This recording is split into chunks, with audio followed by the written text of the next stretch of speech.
There you go. Everything looks good. Sweet. And he's out. That's it. Does he look good? Got Fag. fun, boys. Have a good show, yeah? I'm freelance. All right. Yeah, so I think we're all good. I don't know if we wanted to do any of the live viewing or anything like that. That might not work, but No. I'm just checking the control room. Let's just not just to make sure we'll come through. Let's just not go nuts. I'm doing things that I shouldn't be. Oh, close all your tabs, Caden. They can see everything. Yep, done it. Incognito doesn't matter. Incognito. They can't catch you then. I think they probably can catch you. I'm not sure what that was meant to mean. No.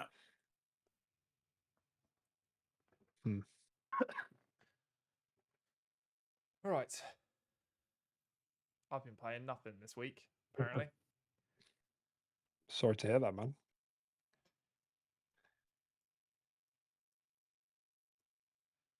There you go. So I'm just very patiently waiting for the stream to turn up before anything happens. So okay, yeah, that's fine. Right, why am I fucking like an angel? Yeah, what have you done? What did you look like lights make me look yellow as well, and yeah, I don't like it. Okay, they're nice. There we go. I've just been reminded of the fact that we have the borders for the three of us, and it's a Twitter handle for me and Tim, and then at the bottom it's just Caden. It's fucking Caden, mate. Too cool for Twitter, mate. Yeah, I know you are. Nowadays. I know you are. It's I do still actually Twitter. have a Twitter. That's the funny thing. I just don't use it. What is it? Nah, it's probably for the best. What was the last thing you Save tweeted? yourself.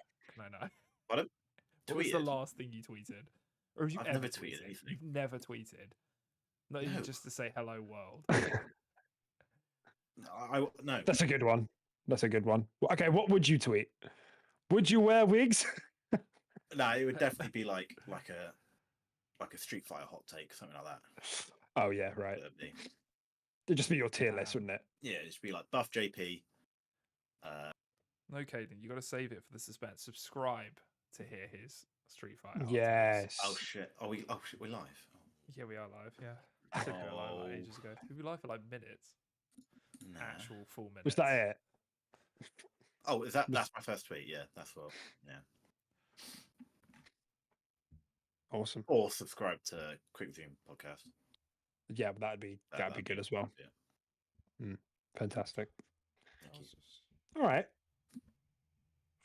You okay there? Yeah, good. My mic was a bit wobbly, so. All right. All right then. Should we jingle? Yeah, sure.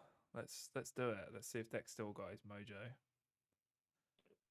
His intro. Oh, I've been really nervous about this moment for months now. I know, man. It's all right. We're jingling though. So Go show. Okay, right, here we go. You ready? Okay, viewers, just saying. Yeah. Okay. How many? Okay, here we go. Right. Hi, everyone. Welcome back to Quick Resume Podcast. This is the place where we do a podcast for Xbox news and also other gaming news. Because Xbox is a multi-platform brand now. Am I right? Well, hey, got him. You just hold back tears.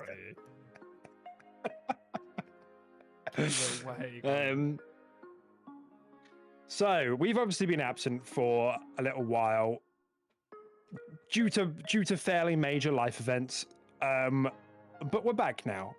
The plan is to keep going on a weekly basis like we were before, but we are playing a bit loose and fast with it. We're on a new day. Obviously, we're on a Thursday, which you might argue is a weird day to do a podcast, but I guess we'll see. Maybe this is a great day for a podcast. The best day for a podcast. Yeah, maybe everyone's just jonesing for a Thursday podcast, and we just fucking hit that edge. We missed the player base, I suppose. Yeah, we could talk about anything, and it's just as long as it's a Thursday podcast. It's yeah. So in our absence, quite a lot of shit has gone down. Really, isn't it? it's been a bit dramatic. It's been a bit busy. So I figured we would just start kind of do a bit of like a 2024 recap, what we've missed, have some like loosey-goosey conversations about all that stuff, and obviously what we've been playing in the meantime. And then obviously we'll lead into next week, which will be the pre-showcase show. So yeah, just a bit of an opportunity to catch up, really. So if you're here or you're listening afterwards, thanks for coming back. So gang, where do we want to start? Do we want to start with what we've been playing as usual? Yeah, sure. Yeah, we could do like, I guess, just like recent wrap-ups and stuff like that. Obviously, probably not over like the last 3-4 months, unless you want to be vague. But yeah, just recent stuff you've been playing. Yeah. Sure. Kane, I'm gonna throw it to you first because you've got some interesting stuff over there. So you kick us off. Yeah. So I think we'll get to the big one. I think that me and you played deck. We'll get to that one probably collectively.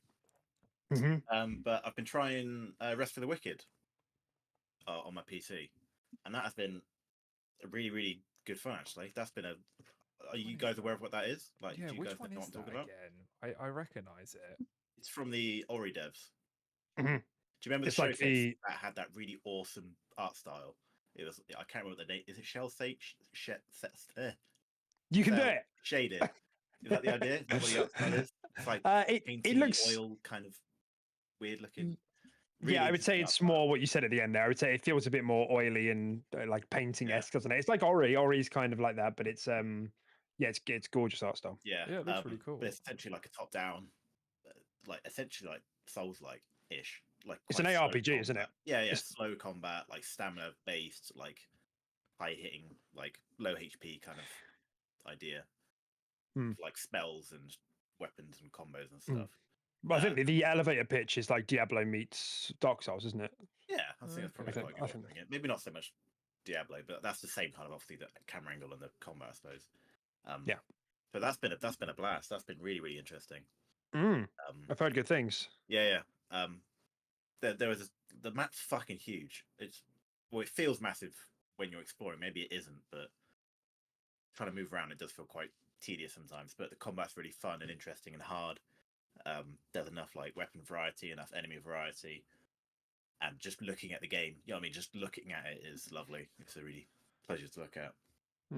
So that's kind of been my game mainly I've been playing. Obviously, I'm still playing all my fighting games, still playing my Tekken. A new season of Street Fighter came out last week before, so been getting back into that again, of course. Well, speaking of fighting games, I guess the big one is Multiverse. That one came out like 2 days ago now, or yesterday? Yes. Yeah. Obviously, me and you, Deck, we jumped into that for a little bit with a few issues. Yeah. Yeah, it's a bit of a bummer. It's a bit of a bummer, really. I don't know how you take a game off the market for a year and bring it back with more issues than it had to begin with. Like, because it was a bit unprecedented what they did, wasn't it? They sold the game, you could spend money in it, and they were like, peace. They cheeky, disappeared behind the tree, So that was weird, but I was like, fine, I'll let it slide at the time. I think that's kind of bold, and if it's going to be worth it, then sure. Like, because they upgraded the engine, and they were listening to feedback. Like, the sense I felt that they've kind of slowed the game down a bit. If anybody had played immediately Multiverses before, I didn't mind how it was before. I don't mind how it is now either. I think it still feels good both ways, but from what I can tell from the communities, it seems to have adversely affected some characters more than others. Like really quick characters now feel a bit sluggish. But I think we can probably all agree, like before, there were times where it felt a bit spammy at times. And I don't think it feels as bad anymore because they've taken the pace off the game a little bit. That's just feeling stuff. Like I don't know the numbers or any of the patch notes. But it does, it's come back with some issues, which is a bit irritating. It's a bit weird that they decided to just change the core like speed of the game, because I feel like fighters like that, especially obviously its main competitor, Smash Bros. And stuff like that, I feel like they're supposed to be quite snappy and quite spammy a little bit. Like I feel like that's just Yeah. kind of the nature of the game. You get someone off the edge, you're not supposed to let them back on, sort of thing. And when it's all sluggish and slow, I'm not sure how that's gonna feel for that It's sort of game. a lot of pro Smash players who I watch. They've been obviously playing multiverses, and they've been speeding up their replays. So like they've been putting on like 2x speed, and they're like, "Yes, this is it. This is so much better. It looks so much more enjoyable to watch," which I thought was quite interesting. It looks a lot more like even the hits and stuff have a bit more impact with a bit more speed. It looks a bit more rewarding, I guess. A bit more kind of that's your reward for fast reactions or things like that. Yeah, because it's just weird because I didn't feel like that there was ever an issue with the gameplay of multiverses. I just think it kind of got a bit stale, I guess. Maybe I don't think they released enough characters, and they could have released more maps and stuff like that. And yeah, basically they could have just kept it alive a little bit better. But I don't think there was necessarily an issue with how it felt. I actually quite enjoyed it with the time I played with it. I played quite a bit of 2v2s actually, I think, with deck, and I think mainly just deck, to be honest. But Rain Dog main over here.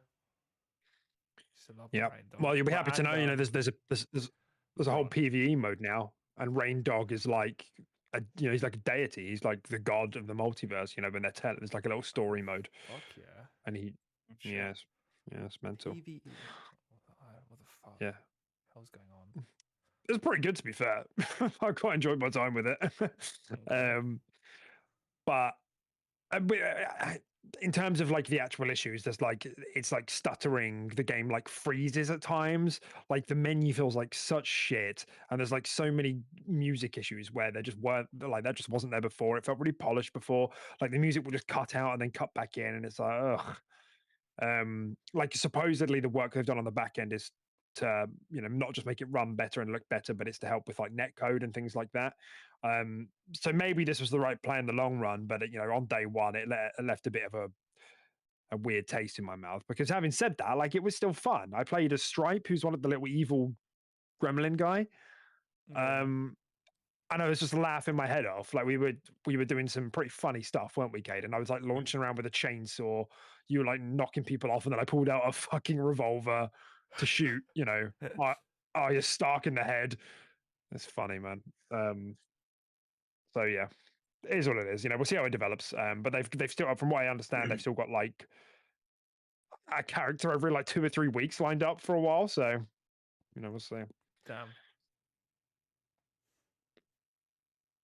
So yeah, that's what both me and Deck have been playing. I don't know if you've touched that yet, Tim. Have you the new one? Not my versus. I mean, I'm not gonna lie. You guys aren't really selling it right now.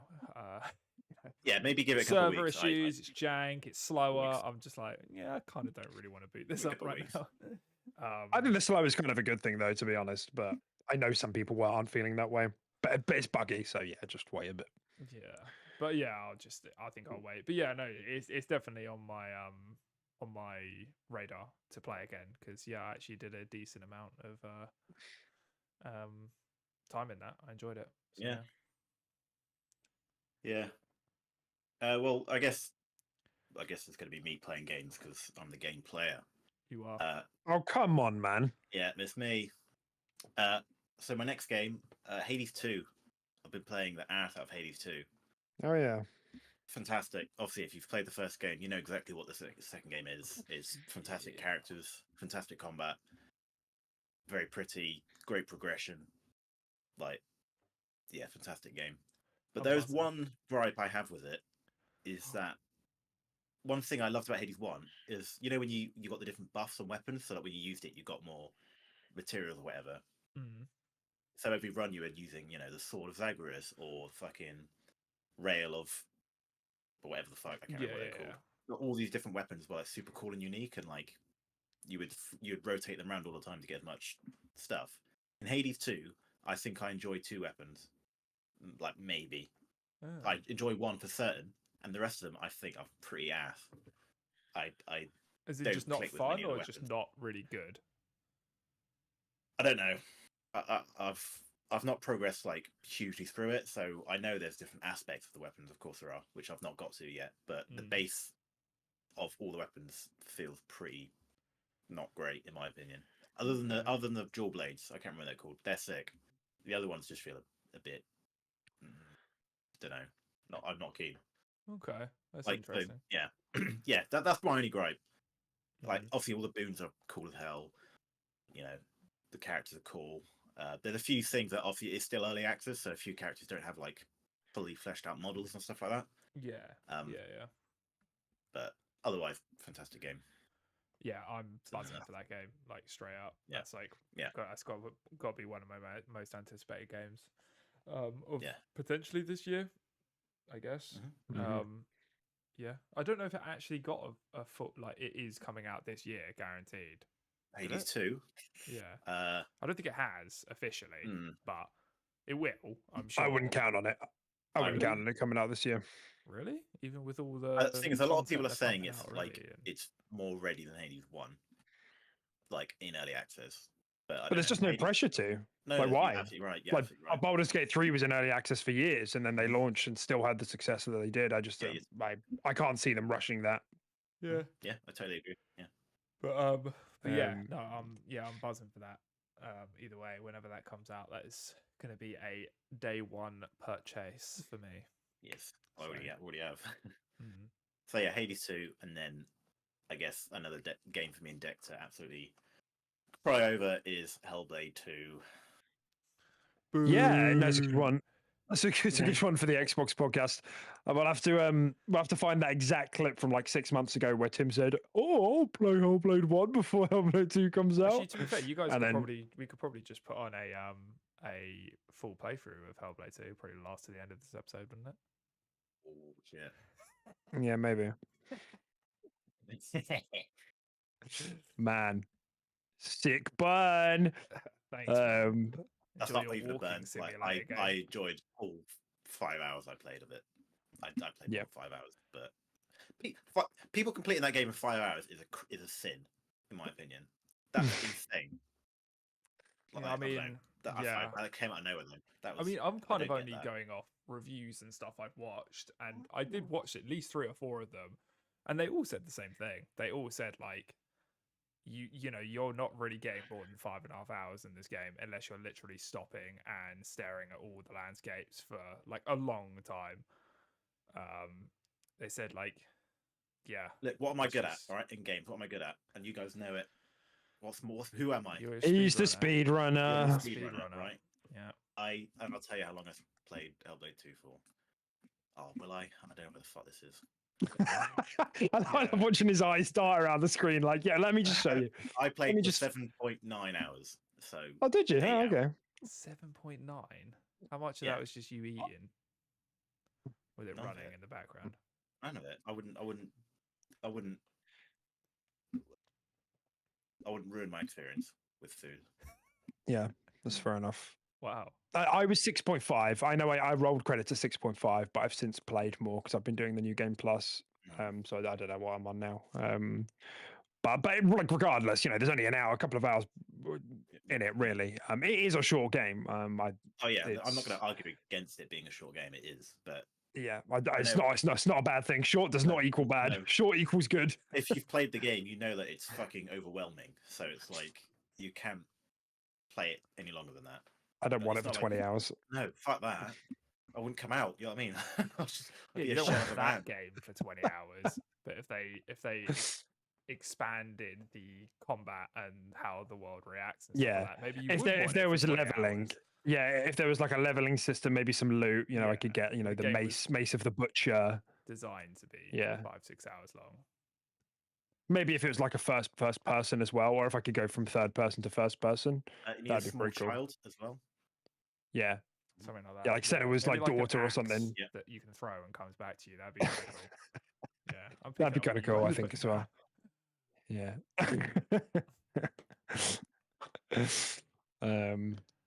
So, I mean, Hellblade 2, good. I don't know what else to say. The game, it's been a bit of a weird reception at this game, really, because you know it's one of the bigger games. I mean, Xbox has quite a few games this year, obviously, and Hellblade 2 was slated as one of the bigger ones. It was announced like 5 fucking years ago, and It's been a bit of a weird review cycle, I would say. I mean, what do you guys have anything to kind of add to that? Before we actually, me and Caden, talk about the actual game.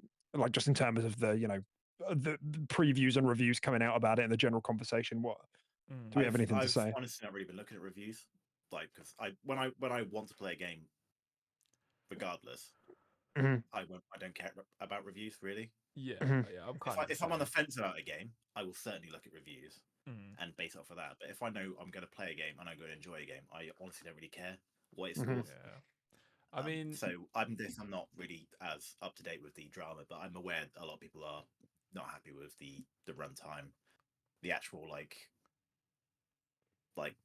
A to B of the game. People aren't necessarily too happy with, and I get it, but like I don't know. To me, it's just so much more than that.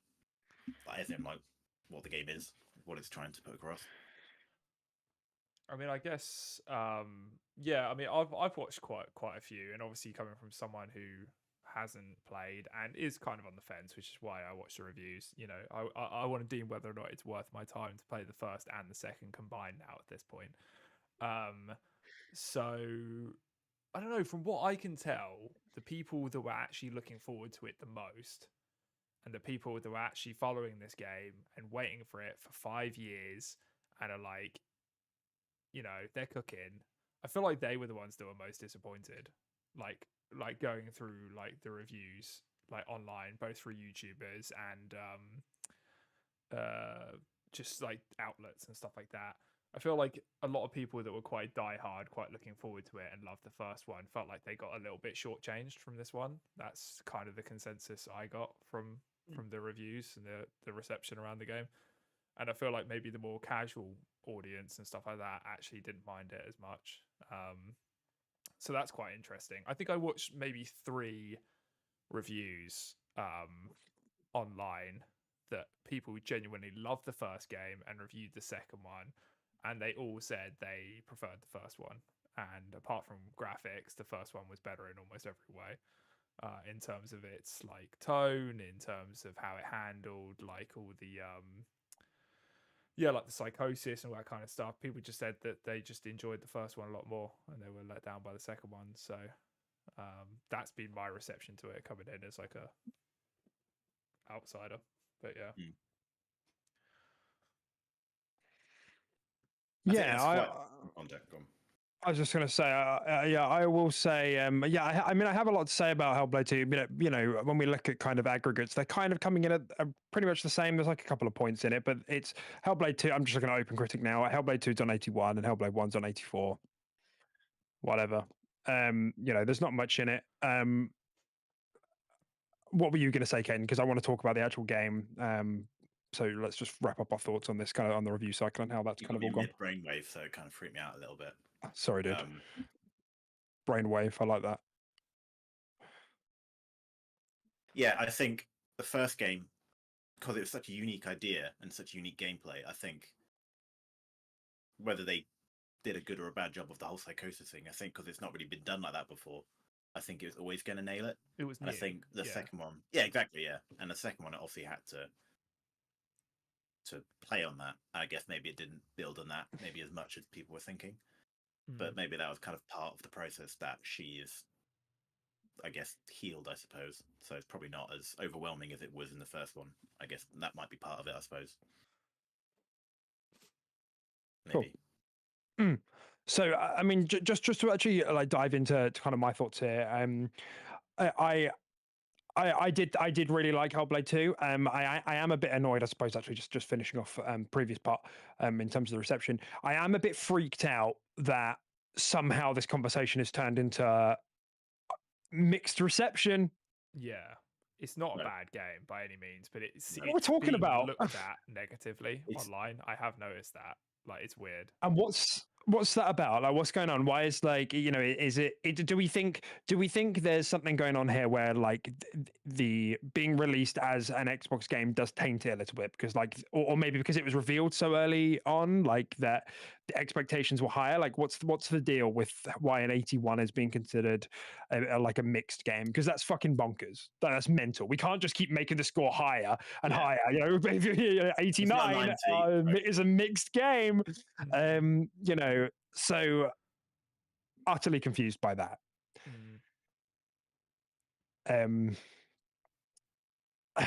Maybe it is because it was revealed a while back, you know. Maybe it is because the game released, you know, a couple of weeks or however it was, a month after the studio closures at Xbox. Because there were a handful of reviews that did like explicitly mention Xbox as a platform, which was really strange, you know, where you shouldn't do that. Well, like, because every game that Xbox puts out, there seems to be like a handful of reviews where they're like reviewing the platform rather than the game, and it's like it's really baffling and it's really unfair to the devs who, like, it's not their fault that they've released their game at a bad time for their parent company. Do you know what I mean? So I find that a bit frustrating. But having said that, while I did love Hellblade 2, I do think I preferred Hellblade 1 overall. They are both art house, like, narrative games with some action and puzzle elements. There's lots of very clever things the first one does. It's very experimental in that way, that I really, really love. And the second streamlines the game in a lot of ways, which isn't necessarily better or worse. It's just kind of a bit different because it plays with you in a slightly different way. But what I always loved about the first game is that it like really takes advantage of the medium. It really takes advantage of being a video game, and it uses that. The second doesn't do that as much, and that was probably the biggest disappointment for me. I actually thought the combat in 2 was better. It's streamlined. There's one less button. It doesn't matter to me. I'm not playing a fucking like hack and slash. It's like, it feels good to play. It has for me, it was a 6.5 hour runtime. It feels good to play. It's fun to watch. So that wasn't an issue for me. The puzzles were about the same in terms of quality. The visuals were obviously bonkers. I actually thought the acting was better across the board because we have some additional characters this time, and I think Melina did better as well. And I think the story wasn't as concentrated, but it was still very well told. I have a long thread about my review up on Twitter, so you can go and watch that. The link's in the description for my Twitter. But my biggest criticisms are that I don't think it takes advantage of being a video game as much as the first one does, and that the themes it tries to get into the game are a little bit more complicated, and it kind of gets lost at times. It's spread a bit too thin over the story, I would say. It doesn't nail down on them as hard as the first one does, because the first one is about some simpler themes, and it does a really good job of just sort of nailing down on them. So overall, like, I still really enjoyed it. I think that my final score is an 8.5. The first one is kind of in the 9.5 to 10 territory for me. I can't quite decide because the group fights in 1 were a bit of a pain at times, but I can largely overlook it. So yeah, that's where I'm at. I still think it was an excellent game. Despite its short runtime, it's not a game I'll be forgetting anytime soon. It's a really well-told story, and it's obviously visually incredible. Like, again, like, even some of those combat scenes throughout the game were just like so amazing. Insane. It's the best looking game probably ever, right? So far. But like the whole thing about the combat, it's with the fights and the visuals, the sound, the feel, all of it adds together towards like you feel everything that's happening. It's an amazing audio visual experience. Yeah, it really is. Yeah, 100%. Yeah, because if it didn't have that, by God, the game would probably feel like a wet noodle. So, yeah, no, yeah, like 100%. Yeah, I agree. But it's not. I think what's good about it is that, like, it's not that it's a mid game that's boosted by good visuals and audio. No. It's a good game that is built with having incredible visuals and audio in mind. Like, a lot of the like, because it's pretty much a one shot through the whole game. There's no real cuts in the game, and so a lot of the things that the game does just wouldn't work if it only looked okay. So it was built with that in mind. It wasn't like it was made and then up-res to look really good, and okay, you get a bonus point because it looks really good. It's like, this was clearly the target from the outset.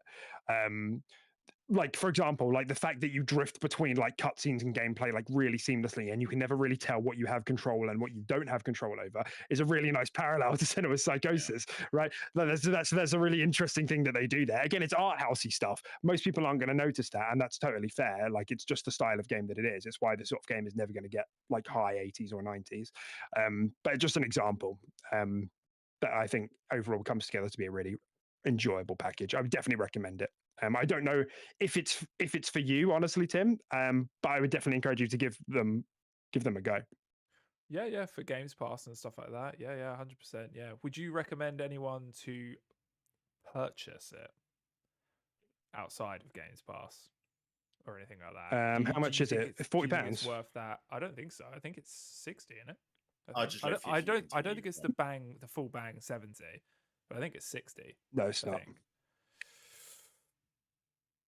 50 on Steam. 50. Yeah, 50 I'd recommend. First yeah, game, that's fine. 5. You recommend it for 50? Hmm? Oh, nice. I don't think that's too dissimilar from, because if you think about, like, we've had other AAAs that have done that, and we've never had this sort of criticism come up before. Like Ratchet and Clank came out a couple of years ago, and that was only 10 hours long, and that was 70. Yeah. Other short games, what comes to mind? Uncharted 4 was another one that was really short. That came in at 10 hours. There was another one quite recently that was quite short. 60 back in the day. I forgot what a short game fucking feels like. Maybe I do need Hades 2. I just keep playing 60-hour JRPGs at the moment. maybe I do need a short game. Yeah. I would, but I do appreciate that is quite pricey, but there is a bit of replay value in this one. And you are paying for a top of the line game in terms of visuals as well. It's like the same reason. Would you what's a cinema movie, that sort of thing? What's a purchase game sort of thing? But that's not going to be the same for everyone. All right, have we said our piece about Hellblade 2? Anything else to touch on there, Caden? No, I think that's pretty much it. There's so much more you can talk about, but you don't want to kind of spoil elements of it, I suppose. Definitely, yeah. No, I'd love to do a spoiler cast. Like I mostly covered a lot of this and my thoughts on Twitter, but I'd love to talk about it. I did read some of your thoughts. Thanks, man. I stopped at like the God, I don't even know how fucking many you did. That was like 19. Yeah, I had a lot to say. You did. Joaquin says deck is all mouth and no trousers. That did make me laugh. Yeah. What does that mean? Am I wearing trousers beneath the camera? He's telling you to sack up and say what you really think. That's what he's telling you. Oh, come on. He thinks you're being paid off. He is. We all are. I am. It's true.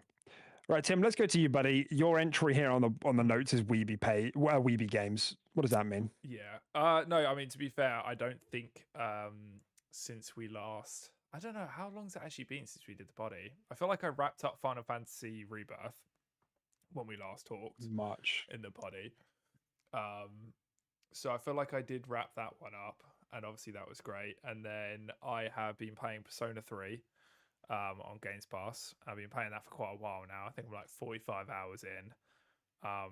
Starting to lose the will to go on a little bit with that game, I'm going to be honest. It's very good, but I do think it's going on a little bit too long. If only it was 6.5 hours, am I right? Should probably finish it then. I mean, I've already said a little bit too long, and I'm at the 45-hour mark. So, got another 100 to go, mate.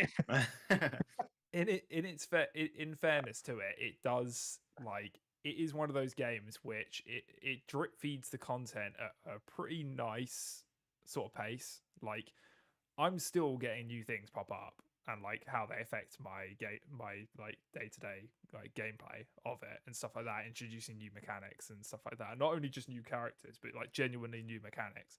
I mean, when was the last time you got a new mechanic introduced at 45 hours into a game? So they do a pretty good job at doing that, and yeah, it's really good. It's kind of just like edgy Pokemon. Kind of, it's that similar sort of turn-based combat. Your personas act like creature collection kind of thing. like Pokemon and stuff like that. They each kind of Mhm. have like their own weaknesses and strengths, and they use like elements, and elements are weak to certain enemies, and then you get your if you hit them with a weak spot, you get to go again and stuff like that. So it's very much that rock paper scissors kind of style to it, but obviously it's very stylish. It's a very stylish game in the way it looks, the way it plays, and stuff like that. So yeah, I very much dig the vibe for it. And then yeah, apart from that, I think we got back into Apex for a while and played that as like as our FPS for a while after I dropped Infinite Mhm. when it felt like it was getting sunset, so I really couldn't be bothered with it anymore. So we were playing that for quite a while. We still are a little bit, but yeah, very much in the market for something something new, something different. I think something different to play. I mean, even we were like talking today, like even like rebooting something like Monster Hunter again. You know, I feel like that could be quite cool to do because I definitely am looking for something like that, something I can just hop online and just play with a group of friends that's not a single player JRPG. So, yeah, that's kind of me, to be honest. Not too much on the front there, but yeah. Sweet. I guess the only thing I've got to add to all of this has been playing Star Wars, which is on Star Wars Survivor, which is on Game Pass EA Ultimate. No spoilers. Game Pass 'cause Ultimate this is EA Access. next for me. I think one of my next games. Yeah. Did you finish the first in the end? I think you did, Mhm. didn't you? Mhm. Yeah, I finished it with Tilly. Yeah, we're gonna play the Okay. second one together. I'm having a good time. They've doubled down on the aliens, and I hate fighting aliens in this game.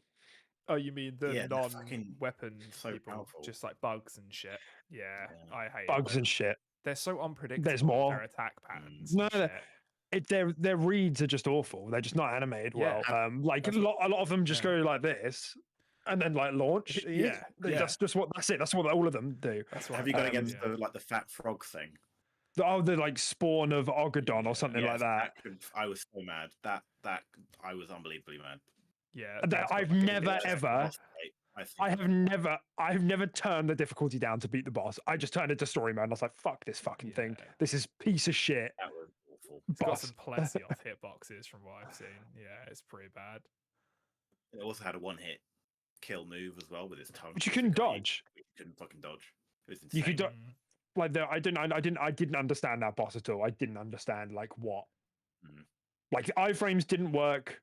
Dodging out the way didn't work. That's the thing. me You can off. have a hard boss fight and feel like you're getting somewhere.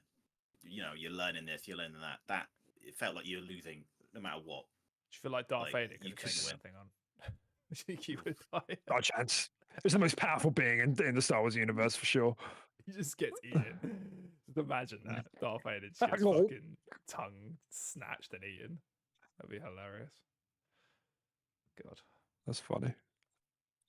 So I gotta say I did forget how like kind of floaty the combat was, which I'm a bit like bummed out about. If it was fine, if it was like decent, if you're fighting like people with 2 legs rather than 4,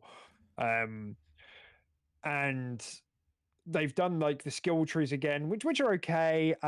There are 2 more stances in this game though, which is kind of cool. I just got the one which is like a lightsaber and a blaster. That's kind of cool. I think that's kind of cool. Neat. That's neat as fuck. Yeah. I So love I'm that. using that now. I'm maining that. But I think it's good. I'm having a good time. So I'm having a good time. Overall, really pretty. You know, it's all performances are really good. What are you laughing at? Wacky's comment. I've never seen 3 hosts with the most Yeah. bland background in the history of podcasting. It's so true. All of us Yeah. have like white backgrounds. It's just a white wall. Yeah. That's hilarious.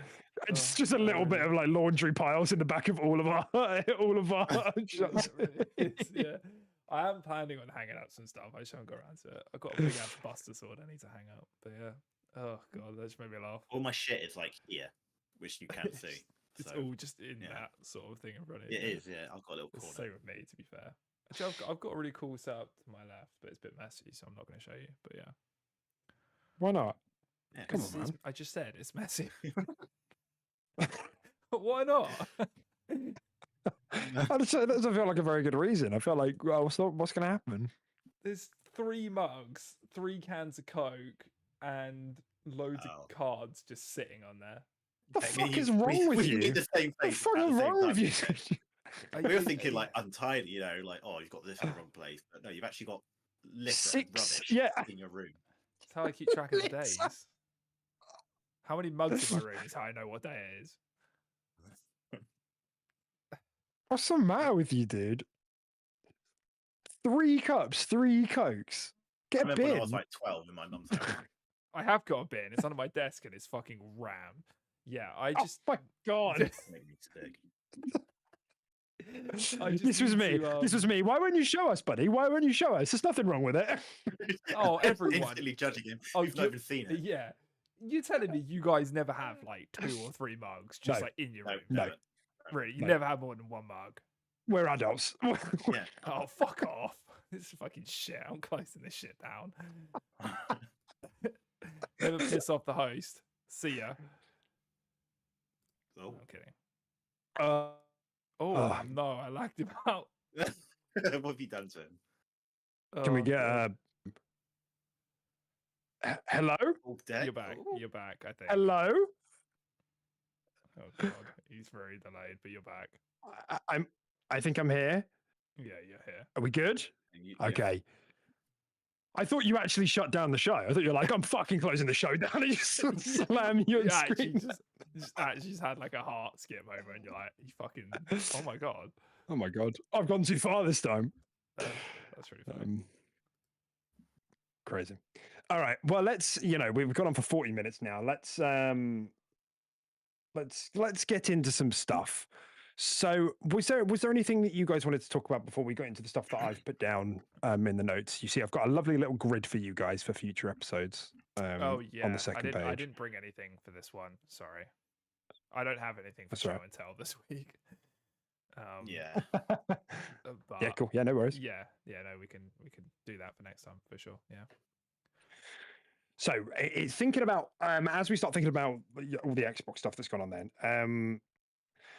Man, I guess the big thing to talk about, is that it was only 2 months ago that the 4 games were announced to go to other platforms, and then it happened. It was your Sea of Thieves, it was your Hi-Fi Rush, your Grounded, your Pentiment, and they were like, it's just those 4. It's just those 4. No more at the moment. No more planned. We'll see about that. We'll see about that at the showcase.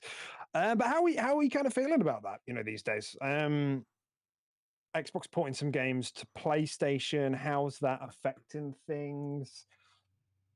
What do you guys think? I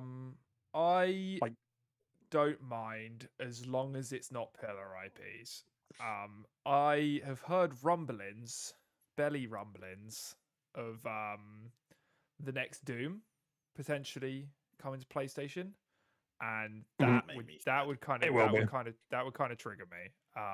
It'll be day one. Yeah, so that would be annoying, and if and when that happens, I will be annoyed on that day. These sort of games, I'm not that fast. I mean, you could argue something like Hi-Fi. A month ago, you could argue something like Hi-Fi was a pillar IP before they fucking axed the studio.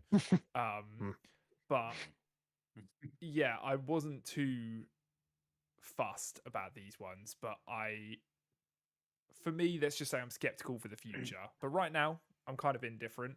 But I think if they start chucking, if Halo Infinite makes its way to PlayStation, which I've heard also could be a thing, and like the next Doom makes its way over there and stuff like that, then I'll start to be like, all right, hang on, guys. Like at this point, I'm just not buying your next console. You've lost me. So yeah, let's just wait and see. But I'm indifferent right now, I guess. That's pretty interesting though to hang on to that hypothetical. So you would give up your whole digital library. So because for example. Okay, so but not everything is crossplay. Yeah, quite not everything, but the majority is, and they'll continue to develop on that as well, I think. So I don't feel like I'm losing out as much. But yeah, I can actually quite confidently say if they start doing that, I will just go to PC. I think. I just don't think there's any point in going into a home console sort of thing, especially as now I'm kind of settled in like a house for like the next while and stuff like that, so there's no need for me to. The nice thing about console is it's easily, easy pack upable, easy set upable wherever you go, wherever. But if I'm just going to be stationary for a while, I don't mind getting a big rig, you know, Big rig. big rigs. So Okay, yeah. interesting. Okay, what do you think, Aiden? I think my point, my opinion from last time we've talked about this hasn't really changed at all. Like, to me, it's not a big deal. Some of these games go into other platforms. And I think Xbox still has it still has its like mainstream games that should stay on Xbox. Like Tim just touched there. If Doom goes on PlayStation, that makes me a little bit sad. Doom is one of my absolute utter favorite games. I love Doom to absolute pieces. Doom's great. To see that on another platform would make me pretty sad. And like that, I'd feel a lot less of an Xbox fan to see that. Like, I guess I do have an element of pride in Xbox a little bit. Like, probably not as much as you too, but there are things in it that I'm like, yeah, you need to play fucking Doom. Oh, you got a PlayStation, you not play Doom. Well, let me tell you a story, kind of thing. Do you know what I mean? Like, it's yeah. I think that would make me sad for like the bigger stuff, like Gears of War and Halo and things. It kind of just makes you think nothing's really off the table either, because if something like id and Doom is going ahead like that, what's to say? I know that they said, actually, did they? I don't know. I don't know if they said that the next Elder Scrolls would be Xbox exclusive, but will it when the fucking time comes? I don't know. If you're gonna chuck the next Doom on, you're probably gonna chuck the next Elder Scrolls on as well, right? Especially with how big that name is, and if you want your games to be played by everyone, that's probably the fucking game you'll do it on, because it's going to reach everyone and everyone will buy it. So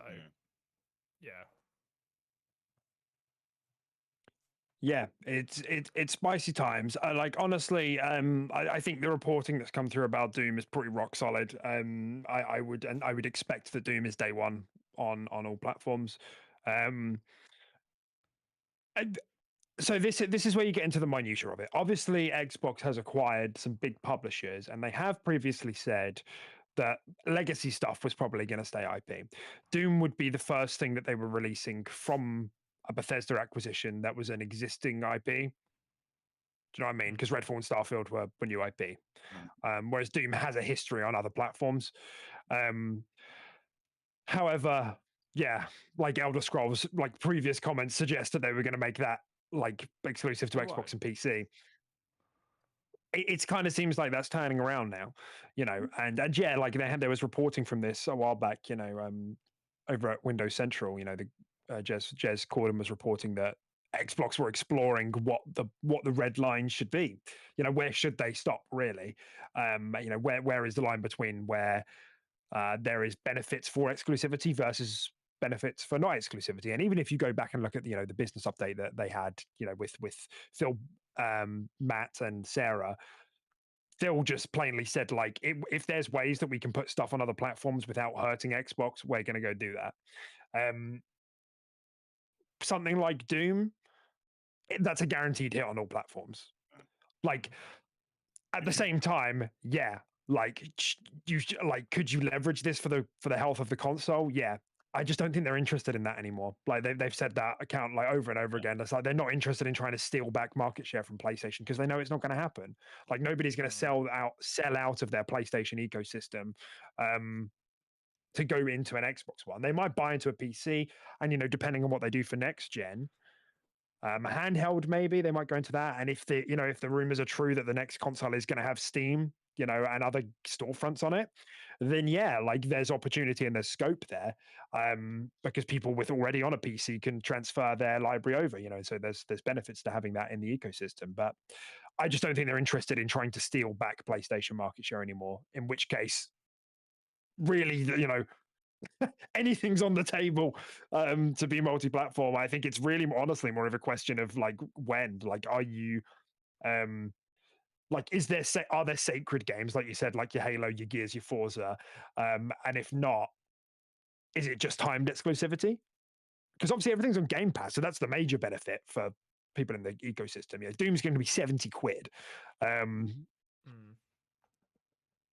mean, what do we think about all of that? I mean, they'll have to keep some form of like exclusivity, whether or not, like you said, it's just the real do not touches, or whether it's just timed exclusivity, because I don't think they're just dipping out of the console market, at least right now. So as much as yeah, sure, they're more interested in spreading software sales and getting the money through software sales and stuff like that. That's fine. But you're gonna have to, like, if you're releasing a new console and you're making it a handheld, or you're gonna have another home console, or whatever the fuck you're gonna do, you're still gonna need to have some form of exclusivity to make that appealing in some way. Otherwise, people will just not purchase into that next generation of whatever you're doing. So, no, I don't think it's going to be everything, and I don't think people need to, panic and go nuts. But it will be interesting to see what does and doesn't. That's for sure. But yeah, I don't think anything's really safe, to be honest. I don't think we'll see like the Xbox Game Studios AAAs go over. So like everything that's not under Bethesda or Activision Blizzard. So like Fable, Everwild from Rare, maybe State of Decay, You're Avowed from Obsidian, probably not. Perfect Dark from the Initiative. I think all of that stuff, South of Midnight, I think all of that stuff is probably safe. But I think the stuff that's Bethesda, supposedly Bethesda isn't happy about launching stuff exclusively. So, it might be the case that with that pushback and all of that, everyone breathing down like Phil's neck, Satya breathing down with the numbers. He's saying you need to find revenue somewhere, or we're going to have to start cutting. And he's saying, fuck it, I'd rather put stuff on other platforms.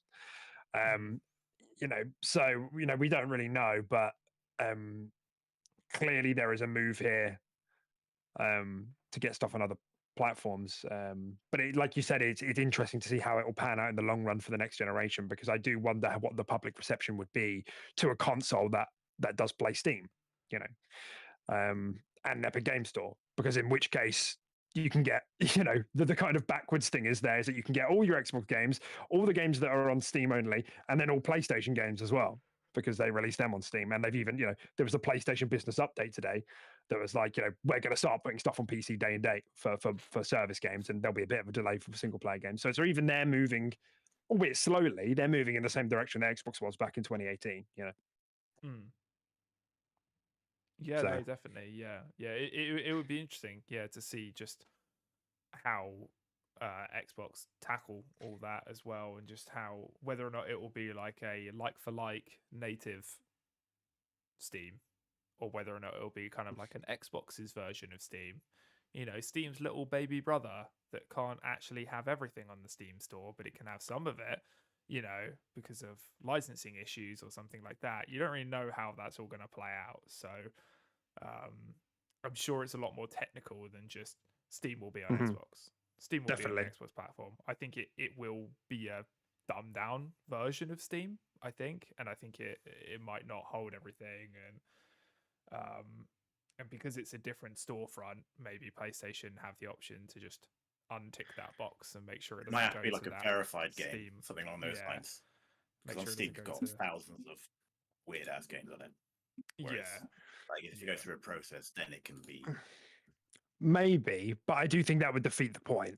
Like, unless you could just click, because to me, the point would be that they could get access to PC players then.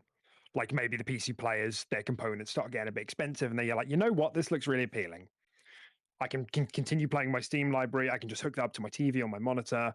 It's powerful. I think there's a good chance to get PC players involved there. Or maybe they don't, and they just want it as a supplementary or with a handheld. I think there's scope to get players there. So, we'll see. But for me, it feels like something that's kind of all or nothing. Supposedly, like, the architecture is pretty much going to be like a PC. Which would make that sort of thing a lot easier, I would imagine. But It'd be interesting. It's quite to appealing. see, for Quite appealing sure. to me because I'm in the same lines as you, Tim. Like I'm like, but like as we're doing this more and more, I'm like PC's becoming more and more appealing. It's not viable for me at the moment financially, but if the Xbox Just bought a integrates Lazy Boy. PC, What you did, not what you told me. it's a birthday present. Someone bought you a Lazy Boy. God, pop off. Yeah. Damn, aren't they like Which that's crazy not what I expensive? told You you. should ask for a PC then, shouldn't you? It's a bit of a silly present. Well, this was 200 quid. A PC is about £2,500, so No bit of difference, difference. in my opinion. It's just a couple You asked for extra the wrong thing then, zeros. didn't you? They were all thinking, yeah, fucking quid's in. Yeah, I you would've have to do bought is them move PC that little PC if you decimal said. point. So to the right a bit. It's no different. yeah, just a rounding error. Yeah. Joaquin says you're a dumbed down version of Steam, Tim. Get fucked, mate. Honestly, Had we ban? Can we ban from OBS? I know these are mods. I don't No. think we can. Can we not? He's got too much power. We've given What him have too we much done? power. Ban you.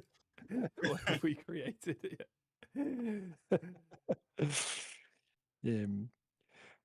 Cool. Yeah. Well, man, like I don't really know what else to say because the thing is, you get faced with like a difficult decision. Like, if they started making games, like even like let's say Hell freezes over, every game goes multi-platform every day, but the main benefit is you get to play it day one Game Pass.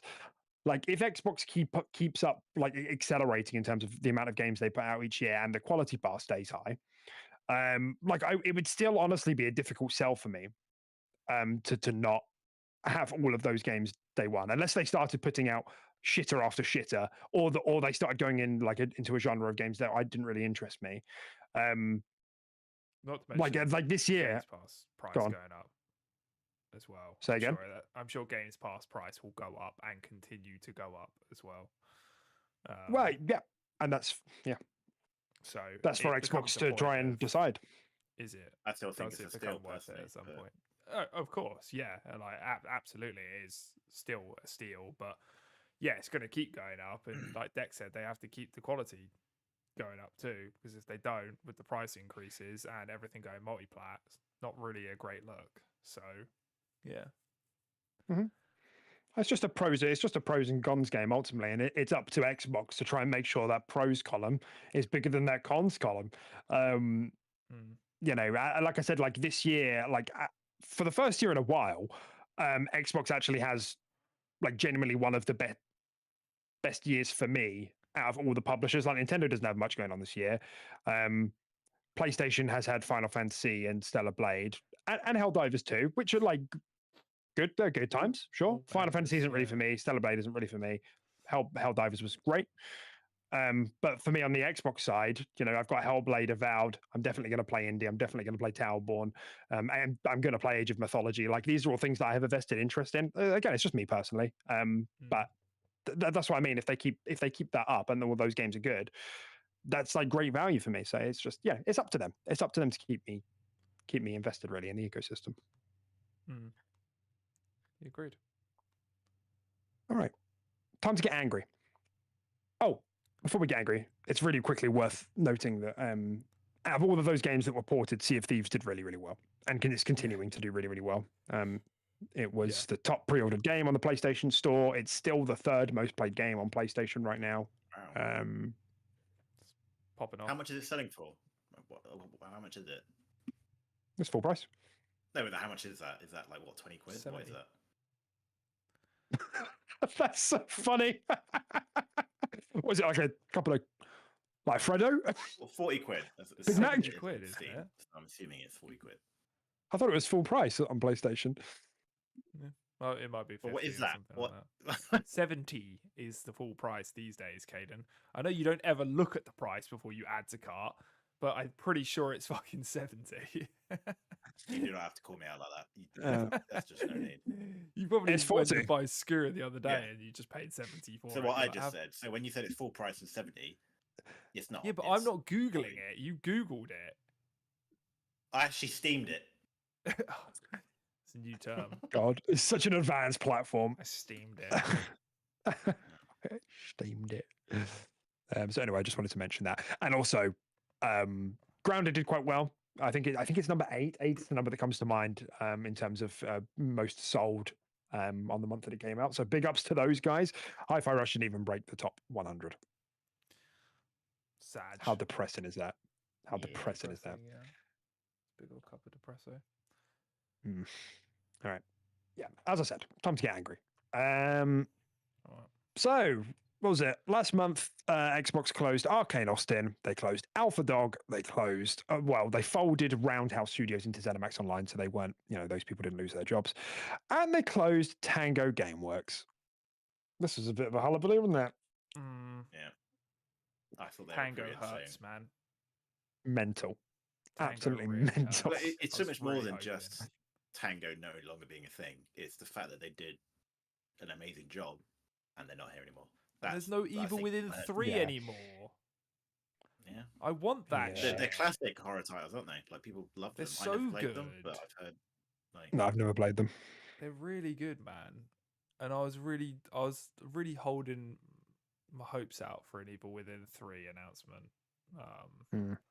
And then, yeah, like you said, they smashed it with Hi-Fi Rush and showed that they're actually quite a versatile studio. So, yeah. And another thing that hurts me as well is Arcane. Like me and Deck, we've talked loads about like Dishonored and Prey and stuff like that. Those games are so. I mean, those were Arcane. Yeah, they're so unique. But I mean, I guess yeah. Austin did the first one. That's Dishonored. Okay. And they co-developed too. Yeah, And they did Prey as well, didn't they? Austin did Prey? Yeah. So they are great, and but it's not the I guess primary Arcane studio, I guess, but it still hurts, and obviously it's still a crazy bunch of talented people that have made some really good games. It's shit. Yeah.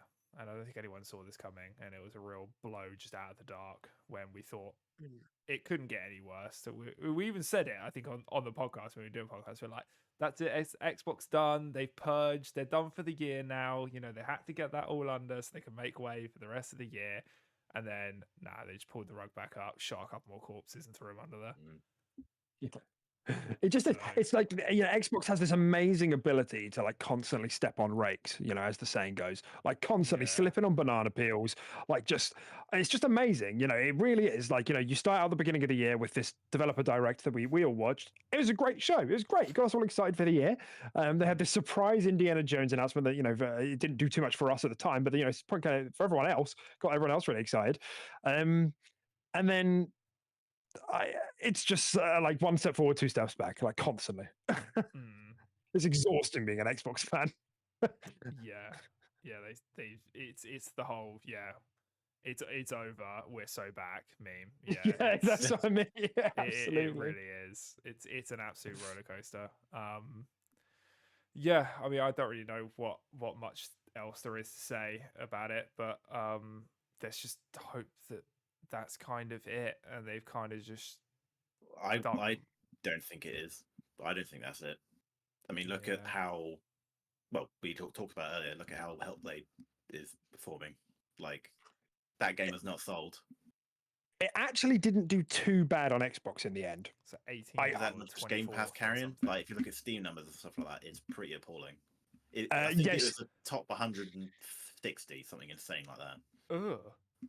Yeah, it was pretty rough. Its all-time concurrent was like 6,000. It wasn't much. This is what I said, I think, last time we did the show as well, and I said that like I wouldn't be surprised if the spotlight's on them a little bit, and if this doesn't perform, I don't think it's going to perform that well. I do remember. No, it wasn't on the podcast. We were just in a pie chat. It was literally the other week. And I was literally saying that, and I was like, I wouldn't be surprised. And then Deck was just like, oh yeah, but I don't think they're expecting it to sell well. But like, I don't know. It's been in the oven for a while, and it was obviously a very expensive peak technology product that has not particularly hit, both in terms of it being received mid. I mean, 81 shit these days. And then also not selling great. So I mean, I would still say that that's right. Like, I don't think I think when they greenlit Hellblade 2, they knew this wasn't going to be a big seller, and we know that because it's a 5-hour long art house game. They didn't greenlight, you know, a 30-hour open world RPG where Senua, you know, throws axes and has a They son need and to make stuff. a You know, Horizon clone. That's what they need. yeah, that's right. And starts shooting mechanical robots, or maybe wooden animals. Yeah, that's maybe the next step. Shoot your thoughts. Are they real? Because like your thoughts, that's Psychonauts. We've got that game. Oh, yeah, that's true. Whereas something like Tango, even though it's fucked up, and like if you've been listening to the podcast, you know, like Hi-Fi Rush is probably one of my favorite games in the last few years. Like I fucking adored that game. It was so amazing. I was so excited for the idea of Hi-Fi Rush 2.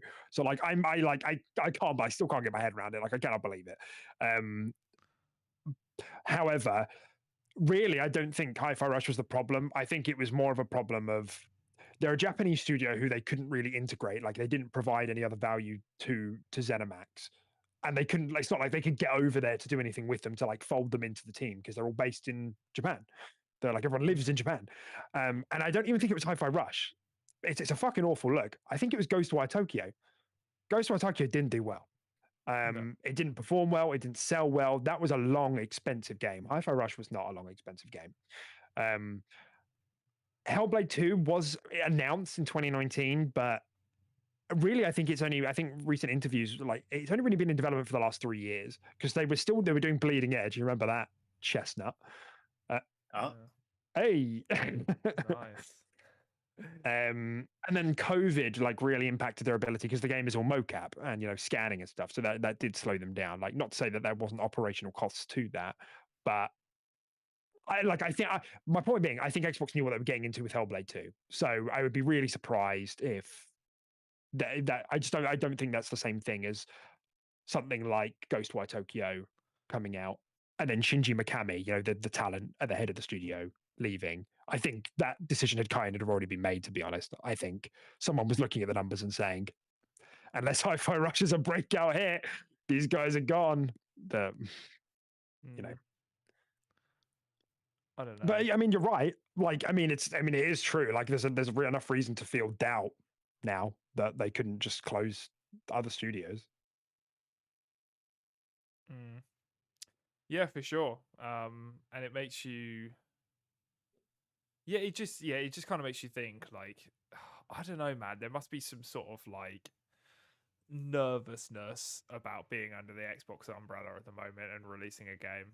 Like it must just not be a great feeling. Like I'm sure it's not as bad as obviously we're perceiving it to be because we only see the negatives that make its way to the news headlines of people getting axed and stuff like that.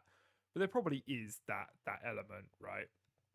Of like shit better be good, man. Otherwise we're done. So yeah, I don't know. I wonder how sort of toxic that really is, but I feel like when you say like Xbox know what they're getting into, I feel like Xbox never really know what they're getting into. I feel like Xbox are really fucking clumsy, and then they just fucking like, oh, that didn't work. I guess we got to sack a whole bunch of fucking people. Yeah, like I really don't think Xbox know what they're getting into a lot of the time. At least these days, they're a bunch of fucking klutzes. So. I don't know. Maybe you're giving them a bit too much credit. You're clinging on to the old hope. Isn't it so funny? Like these studio closures after just like all of the money they've spent on all the purchases over the last 5 years. Like it really gives me, Mom, I ate too many sweets and now my stomach's sick. Like kind of energy. We're almost losing more studios than we bought at this point. Ages ago. It's crazy. Well, I mean, clearly, there's a lot happening behind the scenes at Xbox. Honestly, there's been a lot of talk about, the ABK acquisition being, like turning the eye of Sauron, being Microsoft onto Xbox now, and they're like, right, make a number big. If number not big enough, people get fired, and that's like seems to be it. I mean, it's worth mentioning while we're on the topic that I just remembered that Obsidian. Like Jess Corden again over at Windows Central did report that Obsidian, not Obsidian, what am I on about? Ninja Theory has already had the next project greenlit. So they're already onto their next project. So it doesn't seem like that's going to be a worry for Ninja Theory. But I mean, who knows? I think it's perfectly reasonable to be a bit worried about everything. But it is just the industry right now as well. It's not like it's just Xbox. Yeah, fair. Yeah, oh, yeah. I mean, the industry's kind of in the toilet a little bit at the moment. It kind of is in the toilet, and it kind of isn't. It's very weird at the moment, the gaming industry. I don't really know. I feel like with it getting so big so quick, it's now feeling the repercussions of that, and it's not quite settling into its shoes that well. I feel like it's kind of just hemorrhaging all over the place. But yeah, it's happening. I mean, because we had like that streak not just last year, but even at the beginning of this year, didn't we? Where like every publisher is like closing studios and doing layoffs. I mean, even like PlayStation has had just as many studio closures in the last 4 years as well. They've closed 4 studios since 2020. It's just Xbox closed 4 at once. Well, 3 if you don't include Roundhouse. And then look what's happening with Square Enix as well and their relationship and stuff like that. So clearly, shit's underperforming. Even their golden boys, not selling as well as they want to on PlayStation. So yeah, it's happening all over the place. Yeah, it's just a fucking bummer. Like, I don't think honestly it would be as much of a big deal if it wasn't Tango getting closed down. I think most people would probably permiss like Arcane Austin, despite being a legendary studio, because Redfall was such a misfire. And if you read the Bloomberg article about like how that came to be, it was mostly a ZeniMax thing. But also, honestly, like if you go and read it, like the management on the dev team did not do a good job of listening to the devs. Like a lot of the devs were like, "Can we stop doing this? It's really not coming together." But and the management was like, the director, was like, "No, we're going to keep going." And I just don't think like something needs to happen there. But nonetheless, I don't think people would be freaking out if it wasn't just Tango releasing, the critically acclaimed Hi-Fi Rush now getting closed. So it's just a bad fucking look. It's stupid. Definitely. All right. Okay, so one of the next big things I wanted to talk about is that we got confirmation the other day. Obviously, Call of Duty Black Ops 6. No, you haven't been in a coma for years. There was a Black Ops 4 and 5. Yeah. It was Cold War, wasn't it? Supposedly Cold War. But I mean, I guess we never played them, so we never made that link. Like perhaps that was hinted at in like the campaigns and all that kind of stuff. But we've just been out of the loop for COD for so long, right?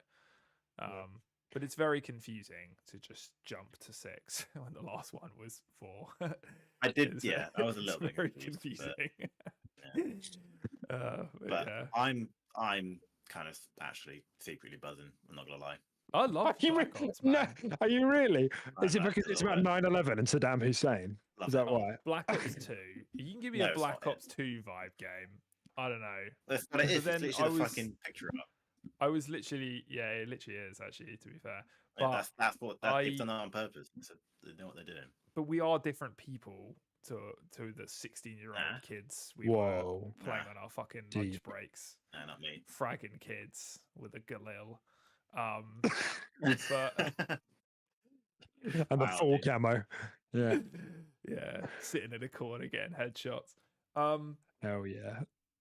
We're not Galil. So will that slap quite as much as we would like? I don't know. How much money are you putting on it?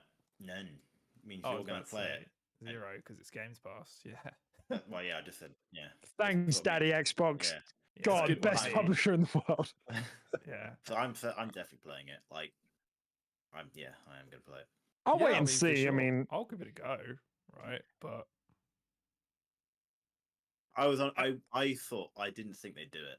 I thought they would have been like, it's 70 quid. Xbox boys, you can get it for 35 or whatever. I would have expected that. Yeah. But Game Pass, I was like, that's pretty cheeky. I think this is really interesting because when me and Tim were talking about the studio closures, whenever it happened, we were just talking on Xbox, and he said to me, "What did you say?" You said like the problem with this is that it really makes me question the inner workings of Xbox, and I think like a lot of us like nerds who you said that, you said that, you said that. Do you remember? It is. It was very profound for you. Yeah, it was good. Too articulated, but yeah, good job. No, it was great. And like the problem, the problem with that, most people aren't going to care about that because most people aren't as dialed in as we are. But like for the hardcore, for the core audience, like they are going to think, what's the fucking deal? Like you've been selling us on this vision of Game Pass since 2018, where it's like Xbox and PC, and it's platforms where Game Pass are. That's the whole thing, and there's variety on Game Pass, and that's the angle you're gunning for. And then you get something like Tango, and now we're closing it. And the statement that Matt Booty put out was something to the effect of like, oh, we're closing the studios to make capacity for more high impact titles.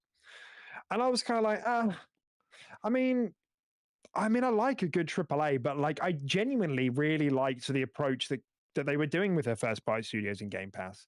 I liked that there was like this variety. I liked that we got our Grounded and our Pentiments and our Hellblade 2s alongside our Starfields and our Halos, and the rest Forza, and our Gears Tactics. I liked that there was this kind of continuum of games on it. So this makes me, along with what you said, like, what are you doing? Like, what's the strategy? Like, that's the real problem with all of this. So tying it into this story with COD going on Game Pass, like, this does give me a little bit more faith that, okay, they are still invested in the Game Pass model. Because for a second there, I was like, are we pulling away from this now?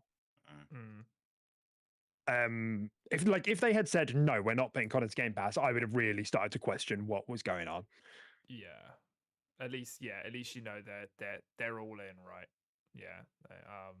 That's Whether or it, not yeah. they've looked at their hand or not is another question, but they're all in. It's I have to admit, it was weird. I was kind of a little shocked. I had a bit of an eyebrow raise moment when I saw it, but then equally I was just like, it makes sense. Like, I was kind of expecting it, but I kind of had a bit of an eyebrow raise to it. It's weird. I don't really know how to express that. It's the biggest selling game every year, and it's been like that for the past 15 years. Yeah. So I think that is insane, just that alone, in regards to not spending any more. Obviously spending money on it, but like nothing. It is. And I do wonder if they'll capitalize on that even further, like by doing, Game Pass Ultimate perks. Like you can imagine like skins and stuff, Oh shit. Who knows how else they could leverage that? Because really, you also think about it being the most selling game. It's also been a PlayStation associated game since 2013 now. This is where you get Microsoft Rewards in line. Get Microsoft Rewards sorted. Revamp that shit. So when people are all hopping on fucking frag kids with their they already have their famises and a £5 gift card. Huh? You're not gonna make me repeat myself. Can't do that. A £5 gift card. I think that's what. And a Predator missile. Oh, nice. Yeah, cool. Yeah, that's fire. Thanks, man. But yeah, no, yeah. I mean, you're 100% right. Like there are ways you can do this. I mean, people regardless, I think, are going to download and play it. Like Hayden said, it's COD and it's in Games Pass. So you don't really need people to click that download button and to keep coming back, because that's going to happen naturally. So maybe you don't need the whole, leverage it with Microsoft Rewards or like, Games Pass things and stuff like that. But I mean, to get people through the door and to get them playing in your ecosystem initially, yeah, there's no harm in just being like, get with Xbox and you get your XP boosts and you get a cool camo. Done. I'll ship a monster to your door. You have a monster fridge and a cyberpunk chair. Yeah. It does beg the question of like, what do they need to do to offset the the immense amount of money that they're going to get, they would otherwise get by a full price purchase. It's true. I think maybe they're trying to introduce all these new players. COD, the casual audience that play COD are pretty brain dead, so they're not aware of things like Game Pass and stuff. So I guess now they're being, oh, you can play COD for £5. What is it, £10 a month? Yeah, I'll do that. And then they like Tim said, you mentioned then, once you're in that kind of that in that fucking environment, They'll never you then see all this other stuff. Yeah. They'll be playing Games Especially Pass because the next COD's going to be on it. 6 feet under. Yeah. That's what you need to do. Yeah, I mean, it kind of comes back to what we were talking about before. Like realistically, is anybody who does just play a lot of COD, are they really going to buy an Xbox, or sell their PlayStation to get it on Game Pass? Like, I don't know. I doubt it. Okay, yeah. Like my pessimistic prediction is that it's not actually going to move the needle that much. I think it will cause Game Pass subs to go up for sure. Um, but like I don't know how many more people it's going to get in the ecosystem. And the reason I think that is because like COD is a known quantity. Like the people who have been buying that year on year, every year, like have that money set aside for COD. Like they're not going a year not being able to buy the next COD. Like that's not happening. So I don't see why. I mean, maybe they would then play it on PC, Game Pass, maybe, but like, so, but then they'd have to change peripherals. So maybe it only applies to people who play on PC and PlayStation. Do you see what I mean? It's like the overlap in the audience here of like who would actually come over as a result of this isn't that high. It might target the PC, the casual PC and Xbox audience who like still doesn't really know what a Game Pass is. What's a Game Pass? And maybe they're like, oh, it's fucking wow. It's quite good, I suppose. So I do think it will get the numbers up a little bit, but I'm not expecting this is actually going to set the subscription service on fire. That's just my thoughts on it. Like, I reckon it will be good, especially over like a couple of years. Like once it really gets out there, like every year, because the COD life cycle is like back to back to back to back. Like you've got to have more content ready to go. So like by the time that is happening, and like the series is really in the flow of launching into Game Pass, that might start to have a bit more of a impact. But for this year, I'm not expecting like a massive needle mover. I don't know. That's just me. Yeah. I mean, I heard they're releasing a really buggy version for PlayStation anyway, so Yeah, that's right. Yeah. so it'll get people through the door. Yeah, and Xbox is going to be 8K 240 FPS, and on PlayStation it's going to be 30 FPS. And the Battle Pass is double the price on PlayStation. But yeah, apart from that, imagine if it's just that toxic the way they did it. God, it'd be so crazy. They'd get sued immediately. But yeah, it'd be interesting to see how it plays out. I think I'm actually in the same camp as Deck. I don't think it's actually going to just be like you're not going to see shit just shoot up and graphs just go through the roof. I don't think that's really going to happen. But I think that it might just give that extra perception of even more value with Games Pass, and it's going to get the more people who don't necessarily know Games Pass or have been on the fence about it through the door. But yes, I think people who just play it on PlayStation with their buddies are still going to just buy it on PlayStation with their buddies. I think that's just what it comes down to. But it'd be interesting. But I mean, it's definitely swayed us, right? I mean, when was the last time we all played a COD, and we're thinking about giving it a go, when it comes out. So I wouldn't say I'm buzzed about it, but I mean, if they bring back the party game modes, Sticks and Stones and One in the Chamber, I'm game, because those were insane. And Tomahawks, give me a tomahawk. Yeah, that's right. Yeah, give me a fucking tomahawk, dude. You give me a tomahawk so I can hit those cross map clips and make a montage, a 2010 montage, and I'm all yours. Yeah, and I think that really is how I see this having the biggest impact, is that it will be like the word of mouth and like the network effect of this will be really big. People talking about, especially because it's like cross-play, people talking about it would be quite a big deal. I always get so nervous when you laugh. Just get out of the shower and the person talking while I wash my nuts was Tim. So live with that bit of info. Just makes me giggle sometimes. It is a good one. It's a good mod to have around, isn't he? Yeah. He literally just sits in the chat for 2 hours going, fucking idiots, shut up. Oh, being British and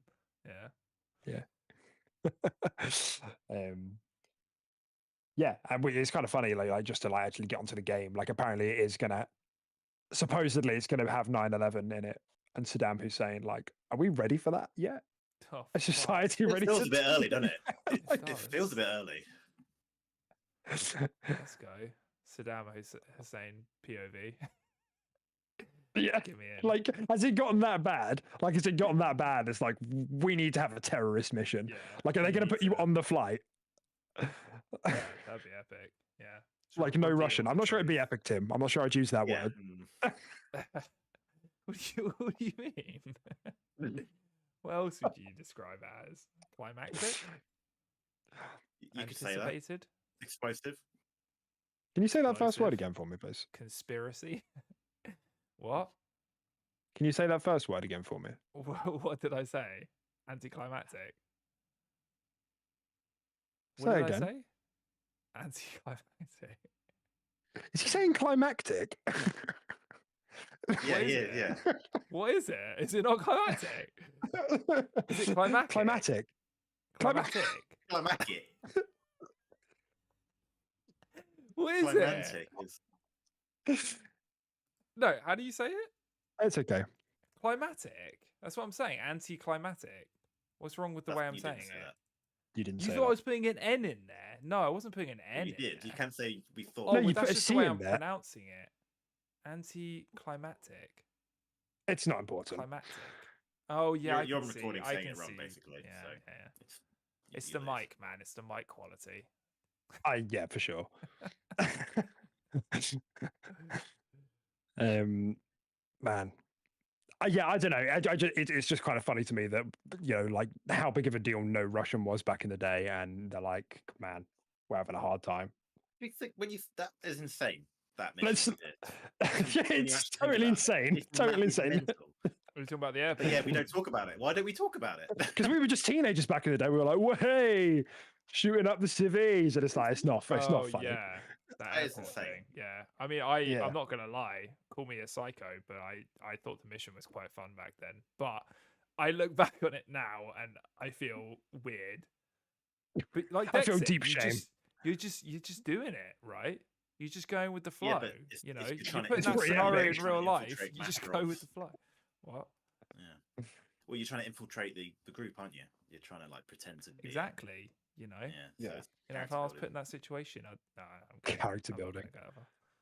But you Yeah. only God. got 200. Man. So we'll see. I mean, there is a possibility, maybe because this is the first COD game, isn't it? Like ever to have like a 3-year cycle, not ever in a long time, to have a 3-year dev cycle. So supposedly they've been cooking. They'll have zombies mode and whatever. Yeah. So maybe it'll pop off. And in which case, I think that could help. But as I say, I really think that the big benefit there is that it's going to be there's the network effect of it. Because what's the biggest platform that everybody plays COD on? It's fucking mobile, mate. It's mobile. Yeah, I don't know Yeah. what that is. Bunch of Chinese hackers. It's such an anomaly, isn't it? Like, what are you doing? Why are you playing COD on a It's phone? bots. It's bots. I'm convinced it's bots. The whole mobile Yeah. market is bots. Chat GPT. No one fucking plays in their mobile. I've I'm never gonna seen go anyone to play Japan. COD on their phone ever, like on a train Yeah. or a plane or never. Yeah, and when I go to Japan, which might be next year, I'm gonna fucking keep an eye out for this. Of I'm course, gonna you're going to watch. Japan. I'm gonna watch, and I'm gonna be like, how many people are playing on their phones? And if it's a lot, then I'll be like, I hope my words, it's not bots. But until that moment, I'm convinced it's bots. It's like Heard it here first. dead internet theory, isn't it? Like that whole thing. Yeah. Well, like the whole internet is actually just bots. It's wacky. Why would hackers immediately be Chinese? Tim's a racist. Yeah, come on, We dude. refer. Yeah, but it's all You could think about those Italian hackers. the mobile. It's just so funny about that. With an espresso next to them, just the fucking Yeah, a slice but, of like, pizza. the majority of mobile gamers are in like China and like Asia countries. And It's stuff like that, facts. which is why I said that. He's spitting I'm a facts. stereotype. I'm not a racist. I'm stereotypical. I don't know if there's anything else to say about that. I mean, it is probably the biggest hand you could play, after all of this. It's the biggest card you could play, I should say. After all of these bloody acquisitions, they managed to get it through. They're not making it exclusive, but they are slamming it into Game Pass day one. So, if anything, sort of wrapping the conversation up, like it does give me and hopefully the wider audience faith that they are committed to the Game Pass vision. Um, we'll see how that goes. In some ways, it kind of annoys me a bit more that they're like going on this multi-platform push because it's like, are you committing to platform? Are you committing to platforms where Game Pass are, or are you committing to all consoles? And like Game Pass is just this fun thing on the side. Like it feels like it kind of devours it a bit in a way if they're just releasing it anyway. So we'll see how the overall direction pans out. But either way, I am glad for the health of the platform that they are doing this. Agreed. Okay, I had just like a couple of other things left to go over, but like those are the major like catch up bits. Like other stuff has obviously happened over the last few months, but we're not going to go into every sort of grain of sand. I did just like want to talk about Doom. Did you guys see like the details of what the report was? What the game would be, or just Yeah. yeah, it sounds pretty hype. Yeah, it's supposed to be like That was awesome, didn't it? like a prequel, like kind of medieval kind of vibe, isn't it? Of Yeah. like him, I guess, like before he became like the Doom, the Slayer, the Doom Slayer. But well, it's like Doom guy is he is eternal. He's been around since the dawn of time. Do you know what I mean? So he was around during medieval times, and I think it was Doom: The Dark Ages is what the leak said the name is. Yeah, and that sounds cool, man. Give me some shit to chop up demons. Give me a crossbow. But then, like, I don't know. Like equally, what made Doom cool was the wacky, high tech, mental weapons. So how are they going to do that for medieval? I'm sure they'd still make you feel badass and cool, but like, yeah, it'd be interesting. If there's no BFG, I still listen to the soundtrack like all the time. I fucking love that soundtrack. What do you do when you listen to the Doom soundtrack? Actually, masturbates. Yeah. Definitely masturbates. Oh god. Well, he's not even denying it. It's going a bit red. One thing I found out like that was quite interesting. An entire genre of metal evolved from Doom. And really? It's named after. It's called Argent Metal, and it's named after the energy. Oh, the Doom, the company, yeah. Yeah, but it's named after the energy of hell, which is Argent. Yeah. So it's called. That's Argent so Metal. funny. I think it's cool as fuck. That is cool. I had no idea. Yeah, I only found that out a couple of months ago. I think, annoyingly, it doesn't seem like Mick Gordon, the composer, is going to be on it because he was fucked around for Doom Eternal. Yeah, he was. Which was, I don't think he even did most of it in the end, or maybe he did, but then I can't remember. There was some weird stuff that went on even with what he did. It was like edited quite heavily, and obviously it was still well received in the end. But like it sounds like there was a big falling out in that relationship, so I doubt he's going to be on board. But I think it's super exciting. They're going to be using the id Tech, probably their new id Tech engine. And that engine is amazing. Like all of their games look so fantastic. So the gameplay reveal for that is going to blow the bloody doors off, which in some sense makes it even more of a kick in the nuts that they're not leveraging it for their own, their own console players, because it's going to look so good. And the only thing that's going to happen afterwards is Doom coming on PlayStation? Is this coming on Perfect Dark coming on PlayStation? Is Fable game? Yeah, it's going to get drowned, isn't it, with all the other stuff about it? Yeah, and like continuing the conversation, I suppose, which will lead us into our conversation next week as we kind of go into our predictions and just general excitement about the showcase. Like it's looking like a fat year, man. There's been quite a couple of like teasers from insiders, which we'll probably talk about next week. But it's looking like there's going to be like loads there. And even if you think about just what's been revealed already, you're potentially looking at a Doom, a Gears, an Avowed, a Perfect Dark, an Indiana Jones. Maybe a State of Decay, maybe an Everwild, maybe a Contraband. The list goes on and on and on. I'm missing some other heavy hitters there as well. And then that's just what we know. Like, that's not surprises or anything like that. What, by like this time next year, potentially? all But that. just in terms of the showcase, in terms of what they're going to show off, Okay. like I think it's just going to be an exciting show. Like I think they're going to have a lot of gameplay to show as well. Especially if you think about like how good Hellblade 2 looks. And do you remember last year when we saw Fable and everyone was like, "Oh, it's sort of cutscene," and then they were like, "No, that was in game." Yeah, it's all in game. Like Fable's going to look like Hellblade 2. Do you know what I mean? Like it's going to look that good as just a game. Gears is going to look probably even better because the Coalition are fucking wizards with that engine. It's black magic, yeah. So it's I just think it's super exciting. Like as I said, Doom's gonna absolutely smash it. I don't doubt. It'd be interesting to see what they show, what they decide to obviously keep for their own personal showcase, and what they decide to show at like Summer Games Fest.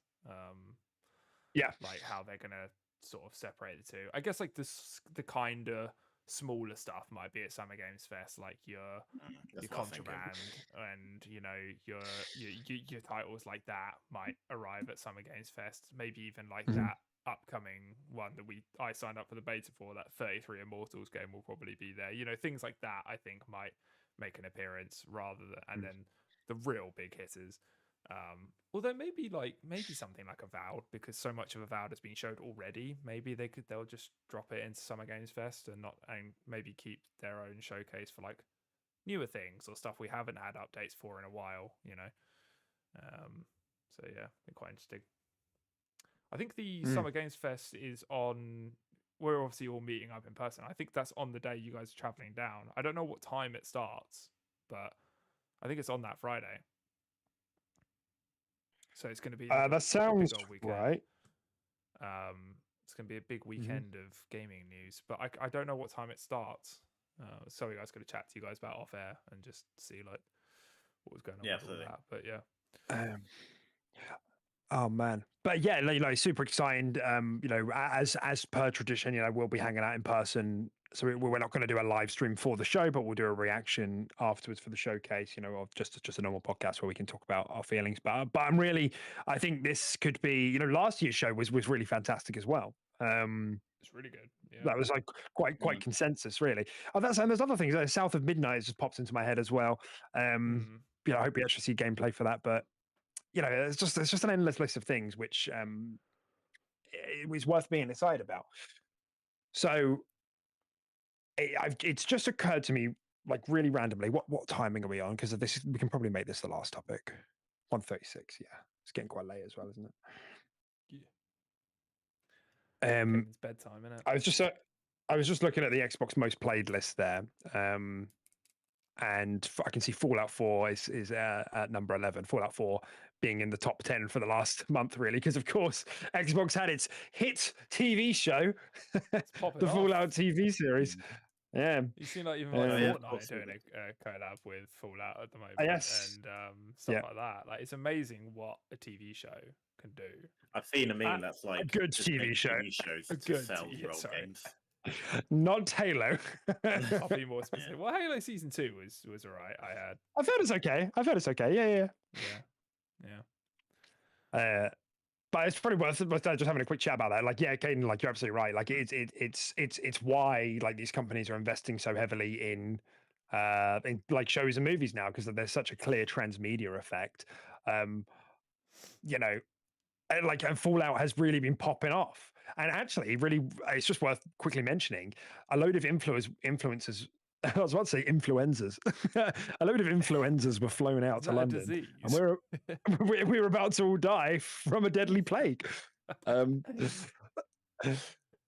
load of influencers were flown out to London, and there was a bit of a tease that it was something Fallout related. And I do wonder if it's just like what's going on. I wonder if there's like a Fallout 3 like remake remaster in the cooking, or if it's just more like 76 stuff, or maybe both. Like surely they're wanting to capitalize on this momentum, because the fact that Fallout 4 is still going at like number 11 on Xbox most played games, and we've all seen the Steam numbers, I presume, as well.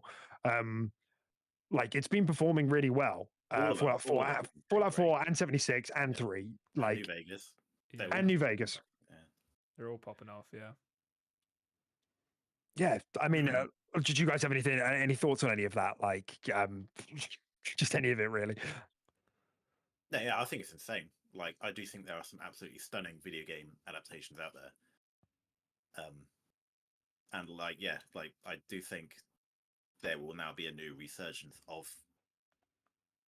like big companies investing into these kind of video game like eras of stuff, like for certain. And I'm excited for it. I'm excited to give me a reason to go back and play some old games. Yeah, no, yeah, for sure. It's exciting as well because I feel like it's all stories I'd quite like to live through TV as well and stuff like that. Like, I don't know. At this point, I don't know if I can be bothered to ever play through like the Horizon games. I might do at some point, but you know, they're working on a Horizon TV show and stuff like that. So you know, I can experience it through that and stuff like that. So I feel like there's some really cool stories that gaming does that a lot of people are just unaware of that will, you know, reach so many people when it comes to just watching on TV. Like for example, like my dad had no idea what the fuck, like he knows of Fallout, but he's never played one. He doesn't really know. He knows it's post-apocalyptic. He loved the TV show, and he was just like, "Oh, I might actually give the games a go now." And it's just like he sucks, and he will suck at those games. But you know, it's so interesting that he like people can just experience these great stories in just different ways. You know, so. Real quick sidebar, that just like really reminded me of when you used to talk about your dad playing Skyrim. And like it would just absolutely sucks. wind you up. Yeah. Yeah, he used to just walk around collecting herbs all the time. That's all he did. he never actually fought anything. And he used to play Tomb Raider.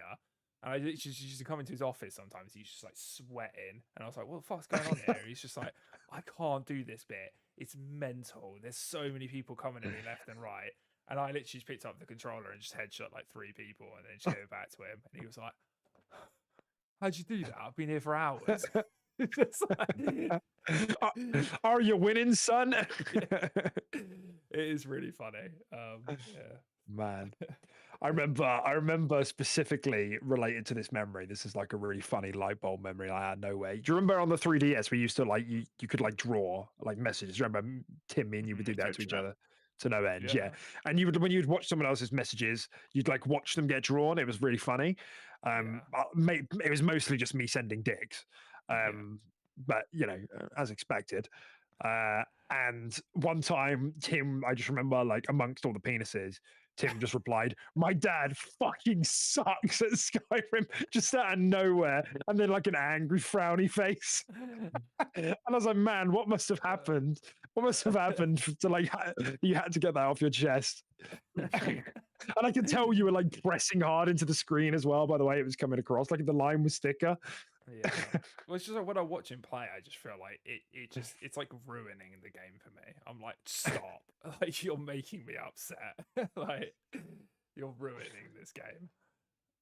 Yeah, it is like that when you watch someone like play who doesn't really play video games and they're just like looking at their feet, like walking forward. You know what I mean? Yeah. Like, please look at where you're going, please. All right.